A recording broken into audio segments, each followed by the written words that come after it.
Hey everyone, hopefully you're having a good day.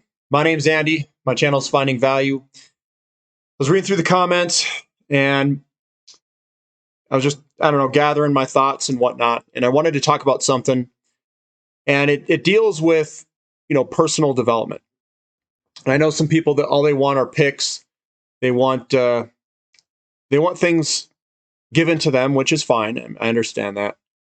But I can tell you this, it's probably not going to work even if I were to give you 10 baggers, because you're not going to be able to hold on through the entire ride. So you have to have conviction of what you're buying. You have to have an understanding of what you're buying. You have to be able to value the assets. It is a learning process, and I'm here. This channel is here to help you do that. I created a website so you guys can see all these articles. I'm going to load it with a bunch of valuable content. It's things that I've learned over the years of investing, things that I think everyone should know during this next commodity bull market. And it deals with cost curves. It deals with ratios. It deals with market conditions. It deals with the market fundamentals of each of the sectors. For example, uranium, the benefits of using uranium in terms of the pricing of it. Obviously, it's emissions free and all that. There's other things like how much of the deficits that are coming up and how that's going to impact things, how much the mining of uranium is going to have to come online from mines that we don't have yet. But there's a lot of things on there that if you know that and you know what's coming, and then you can pair it up with some technical analysis, you can pair that up with news and articles that you're seeing around, it'll give you the conviction to hold on. So, and the reason I'm talking about this is because when I was a younger investor, this was back in my early to mid 20s. Obviously, I didn't know what I was doing. I was just trying to mess around, and that's the default state of everybody. It really is. And then you kind of flail around trying to figure out how to make money. I used to, and here's something also that I used to do. So I'd go to work, and I'd make money. I would go to work. I would do my best or whatever, and I would come back, and you know what I naturally would do? I would naturally go and research stocks and investments. Like my body and my being just wanted to do it. I never even occurred to me that I should do anything in the investment type world stuff, but I just kept reading and reading and reading and trying to figure out what was going on with stocks, because I thought that I could make more money in the stock market than I could working. And eventually you do. But I just want to cover kind of where my mistakes were. What did I do wrong? What were some of the lessons that I learned when I was a young investor? And what could I do to help you guys become better investors? Because even if you get hand-picked companies given to you, I don't know if the person could be successful, because you're not going to know when to sell. You're going to chase things, because that's just what people do when they're new investors, is they want to chase things. And you're not going to have the ability to hold on during the entire bull market either. And the volatile fluctuations that a lot of these commodity companies have are going to throw people around. And then you're going to hear people say, this is the top, you should sell, take your profit, you've got 100% gain, just sell it. And you're going to see a lot of those things. And the difference, even when I talk with other people on the channel who are experienced investors, there's a big difference between, I would say, an experienced investor and someone who's brand new. The basic difference, and what I've learned over all these years, is you have to know what you're buying. I mean, you just have to.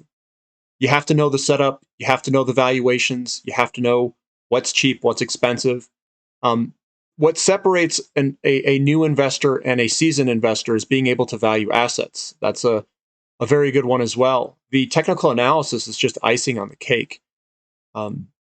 Also to know what sectors are cheap and how commodity prices impact the companies. Commodity prices, I mean, the price of that commodity is the most important factor. It's going to change the balance sheets quite dramatically, especially if that commodity moves dramatically. like we've seen in oil. Oil's had a dramatic move. Natural gas has had a dramatic move. We've seen a lot of dramatic moves in all sorts of commodities, and we still don't know the ramifications to the balance sheet because some of these companies still have hedges in place for oil. And what is a hedge? A hedge is when they hedge a portion of their production where they think the oil price could potentially go lower, so they hedge some of their production forward. And some of these companies, they may have 50% of hedges in place for 2022. I know SM Energy does. And and you could say that's a bad thing, it's a good thing. I mean, it absolutely rocketed higher with 50% of the oil in 2022 hedged. Imagine when those hedges roll off. Imagine how much money they're going to make when they roll off. So even if the price of oil goes nowhere, SM Energy is going to continue to make more money as those hedges roll off. Same with Centennial Resource Development. I think it's something like 30 or 35% of their production is hedged in 2022. And all this stuff's going to roll off. And if prices are going to be at their peak in late 2022, 2023, when they, not peak, but I think they'll accelerate to the upside because we'll have inventory problems. They're going to be just absolutely raking it in, not only from the higher prices, also because their hedges are going to roll off. So you're going to see that with a lot of oil companies where their hedges start to roll off. And they did that because they didn't know what was coming. They thought that their companies could go bankrupt if they didn't put these in place. So I don't blame them for doing what they did. I would have done the same thing.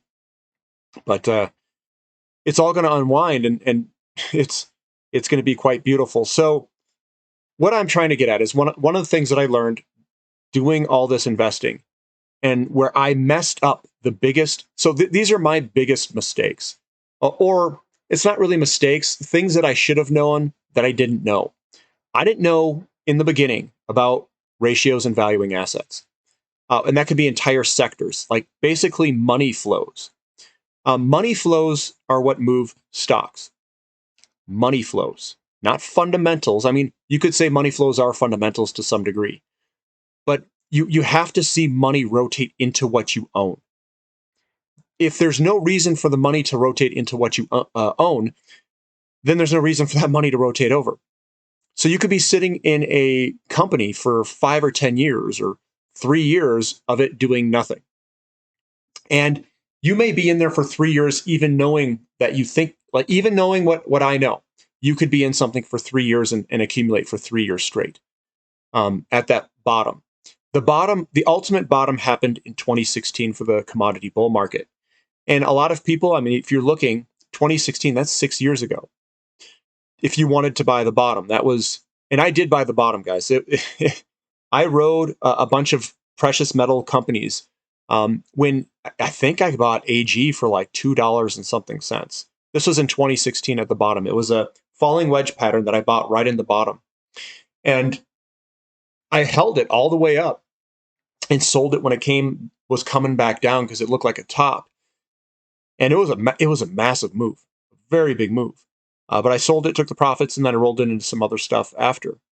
But I even then, I mean, it was more of a trade. I was still thinking in the trade aspect than I was the buy and hold aspect.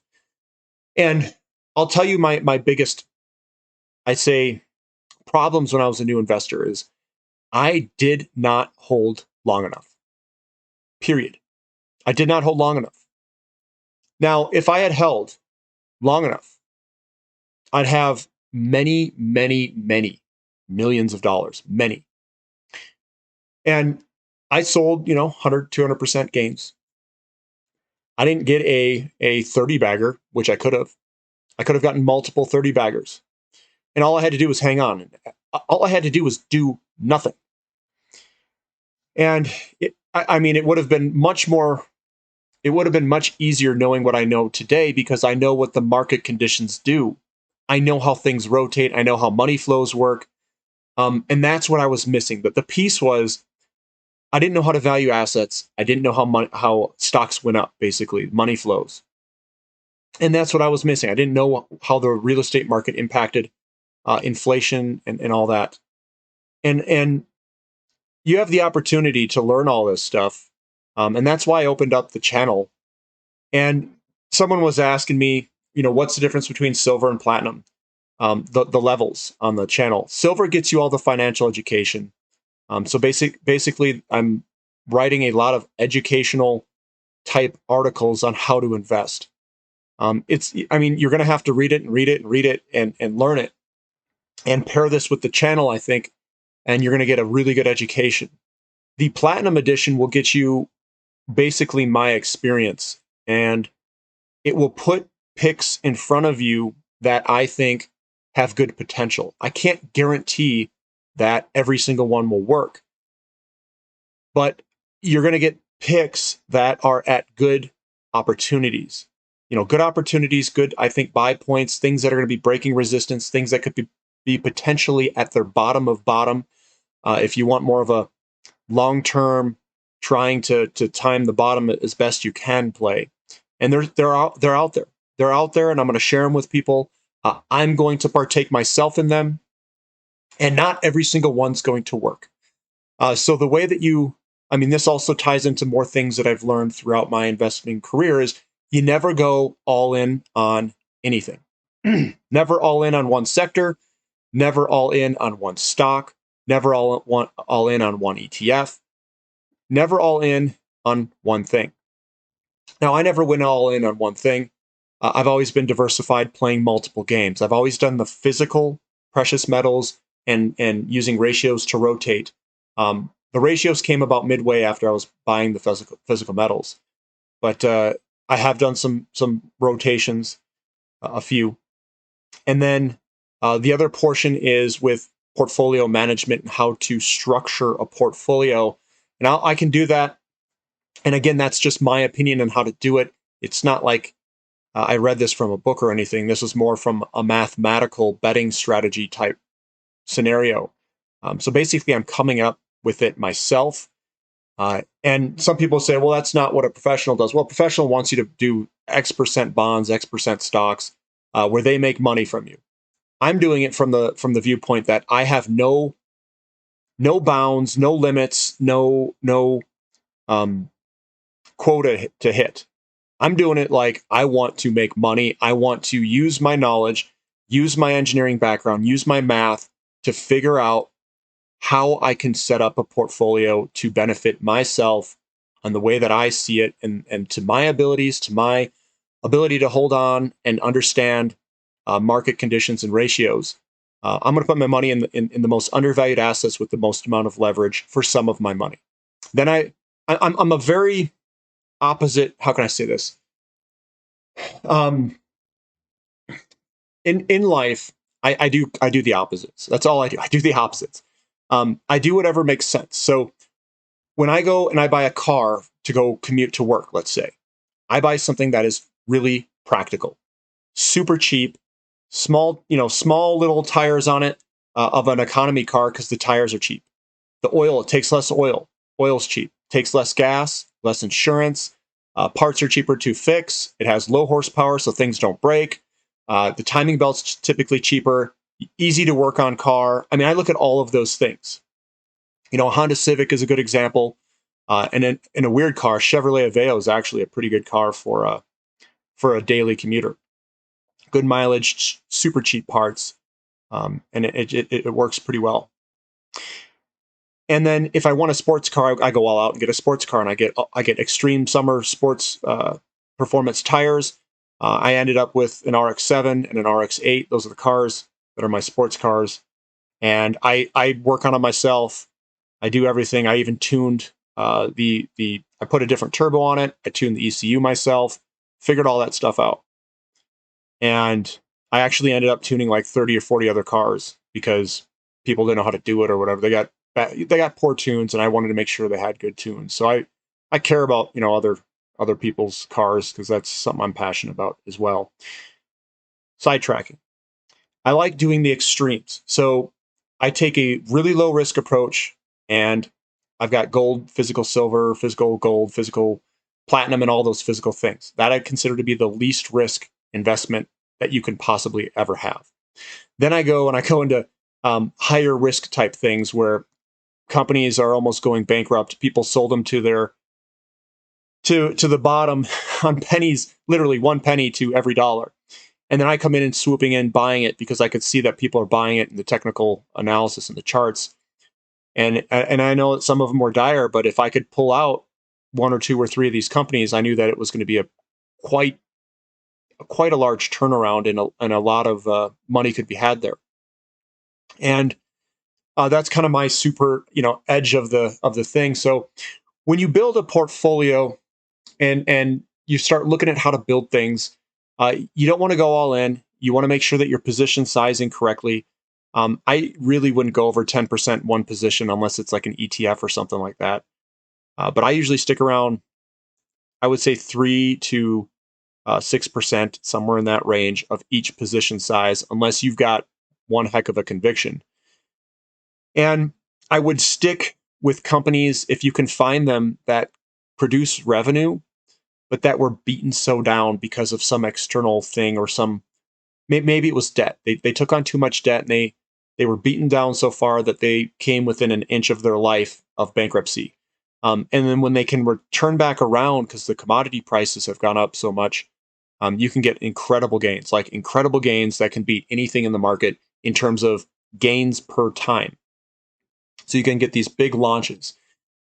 But you're going to have to be able to value the assets. You're going to have to be able to know that the commodity price isn't going to fall on you. And you're going to have to know all of these things that I didn't know when I was a new investor. And I can sit here and help you all kind of walk you through it, but it's difficult to do that. You're going to have to learn some of this stuff on your own to really dig in there and be able to hold on. The holding is what makes you all the money.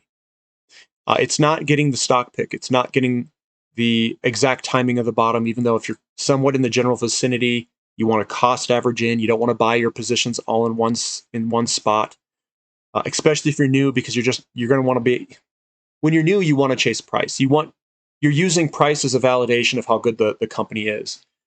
And you're going to have to buy these things when they're way down. If you're trying to buy a bottom, you might not be able to use price as a validation. You're going to have to use patterns at that point. You're going to have to use someone like myself to help you, guide you on what I would potentially do. Now, not everything is going to return massively. We're playing the statistical probability game and how to set up a portfolio. And there's a couple of different things that you have to do to become really, I'll call it really successful. And I'll try to break this down right here. I know it's getting long, but I'll continue on. You can be excellent at the ratio game. That's pretty easy. That's fact driven, data driven. You know what's cheap based off of the ratios. The money's not there if it's cheap compared to everything else. The money has flooded out of it. What we're looking for is that money to flood back in. And when it floods back in, there's that portion where, one, you identify where the value is, and two, being patient for that money flow to come back into it. And we use market conditions to kind of somewhat get you in the general ballpark. This does take time. Your time frame has to be 5 to 10 years in that time frame, and that's the general rotation of money coming from the residential real estate market impacting interest rates. So that's what I've kind of learned in that. So you could be really good at that timing. You could do really good at learning all of that stuff. But the problem is the vehicles that you chose just don't work. And what I mean by vehicles, the vehicles are, let's say you go into a bunch of exploration companies and they don't pan out the way you thought. You just blew a once in a 16-year time frame. It'd be 8-year time frame if you catch another ride on something else in a different sector, because the commodity booms are like 8 to 10 years, and then the next boom would be in tech stocks or something like that for 8 to 10 years, and it goes on that type of cycle. This cycle was a little bit longer. It was probably more like 13 years or 12 years or something like that. So it's a little bit longer cycle, but it's really important to get this right, because you really only get a few opportunities in your lifetime to ride these things. And in the commodity bull market, you may only get 2 or 3. That's it. So you kind of have to make sure that you're doing that the vehicles you are selecting, even though you know what sectors are good, you have to make sure that the vehicles you're selecting are good. And I think in some of the sectors, they're really hard to figure out what's good and what's bad. Some of these ones that are perceived as not being as how can I say it? They're not going to have enough juice. You know, the juice is worth the squeeze. They might be good because at least they'll catch the move. And if something happens to a small exploration company, you know, you might be left with nothing in a gigantic bull market where the commodity's going up quite well. So you want to make sure that you've got enough producing type companies, enough developer type companies where some might be successful, and you get that big return. Maybe you do have a couple exploration companies that you think might do well, and maybe they hit it big during a commodity bull market where they're running on all cylinders. They find a big deposit, it's super easy to mine, and the commodity price goes to the moon. I mean, that's like a triple, leveraged move that just goes, massively. But the problem is there's a lot of exploration companies, and sometimes it's difficult to find those. So when you're setting up a portfolio, I think what's important is to ensure that you can capture the move with the vehicles that you're choosing, the companies that you're choosing, the stocks. If they don't capture the move, then it becomes a lot more. It's not fun. I mean, you miss a big move and it doesn't do anything while you're the commodities going off to the moon, and hopefully it's not just a laggard where you get out and then all of a sudden this thing explodes higher and you're like, no, I just missed a 20 bagger or something. And so I'll kind of come back, choosing the right vehicles, position sizing them correctly, and then being able to hold on, knowing the fundamental values, not just the fundamental, I should say the ratios, money flows. So that's your timing and of when to buy and sell, and then holding on through that entire cycle. You can make insane amounts of returns if you can do that. But you're going to have to go against what your body's telling you to do. If you're a new investor, it's going to want to chase things. You're going to have to buy things when they're down and they're boring. And then you wait for the money flows to come in, and then they come. So that's where the technical analysis comes in. That's where, and I know some people had some questions, and that's why I'm going to answer here. That's why I built the website, to help you guys educate yourself and give you updates on all this stuff and showing you kind of what to look at and what important information there is. On at least what I think is important information and what you should know. But over all these years, I missed a lot of really good opportunities. And the main problem is I could not hold on long enough. That's been my downfall.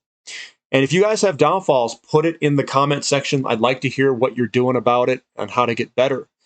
What I did is I did a lot of research in order for me to know which areas to invest in. And now, since I know where to go and what I use to value assets as ratios, like this is cheap, this is expensive, and then technical analysis, I learned all this stuff, and now I feel like I don't even really worry about it. And I've got everything riding on it. I mean, why not, right? And I mean, I'm in it there. I'm in it to win it, and I've got multiple strategies trying to increase. And I've been very excited for this commodity bull market to come, and hopefully all of you are. I've been, you guys have been giving me donations for the donations portfolio. I'm very thankful for that. Thank you for donating. If you donated to the channel, sincerely, thank you for doing that. I really appreciate it. I don't know what I'm going to do with the donations. Some people say keep it. Some people say use it for whatever. Some people say donate it to whatever. I don't know yet. Quite honestly, I don't really think about it. I just want to make sure that you guys are getting information that helps you. And I'm building the portfolio, and you can build yours right alongside it. I think I'm choosing what I think are solid companies. I've got some speculative ones. I've got some solid companies in there that I think will do well during a bull market, like an AG and an EXK. I really think they'll do well. I feel like they are leveraged to the price move and that they are solid companies. Those are ones that I followed for a pretty long time. They seem to always have decent management. Production has been steady or growing. So there's a lot of companies in there that I think will do well. I'm a big small mid cap type guy, and I'm trying to really shy away from the really small explorers. I have not been able to thrive there. I just don't do enough maybe analysis. Maybe I don't follow the right people. I don't know. But the risk reward is very good for some of these like small mid cap ones that are producers. So I kind of stick with them, and I like the royalty companies a lot. And obviously, everyone knows this who's been on the channel. So I just wanted to talk about that. And if you guys want to sign up to the website, that's fine. I mean, it's up to you. I'm not here to try to convince you one way or the other. If it were me, and I'm also thinking maybe even of maybe doing like a Zoom meeting every once in a while with the platinum members. So maybe we can figure something out there where you guys can ask questions and I can answer them. So that's also another thing that I'm thinking about for adding value for everybody. And if you guys have questions about anything, put it in the comment section. Maybe I can do a video on it. Maybe I can add it to the website and help you guys out. Yeah, I mean, I just wanted to talk about kind of what I did wrong. And it's really hard to buck that trend. I did not make my money, and I don't know many investors that invest kind of for this commodity bull market. We're not trading in and out. I know some people, they always talk about, I sold this and I bought this. It's like, I've never made more money doing that. I've always made more money doing nothing. I find a decent company. I find that it's very highly leveraged at a bottom. I buy it and then I just hold on. And it seems like whenever I try to do anything, my returns go down, not up. And there was an article. Actually, I'm going to pull it up, even though it might take a little bit. There's an article from Fidelity. And I'm just going to say something. So it says, this is kind of funny. It says, after months of crunching the data, the bean counters made a shocking discovery. There was one account type that consistently outperformed all the others. The accounts of dead people. It turned out that people who did no trading in their accounts whatsoever had higher long-term returns than any other strategy. And that's what it says here. And this one says the Fidelity dead accounts. That's what I've heard. Best investors are dead. And I'm not, my point is that it almost, what I've found out over the years is that I didn't hold long enough. And holding long, I mean, if you're not alive, then obviously you're holding quite long. But if you choose pretty good companies and you just hold on to them, I think you're going to do quite well. And if we can identify some good companies that are turning around in the commodity sector, I think over the next 10 years or so, they're going to do incredibly well. So I just wanted to end on that. Give me a thumbs up if you guys like the content. Subscribe to the channel if you haven't already. And thank you for listening. This is Finding Value.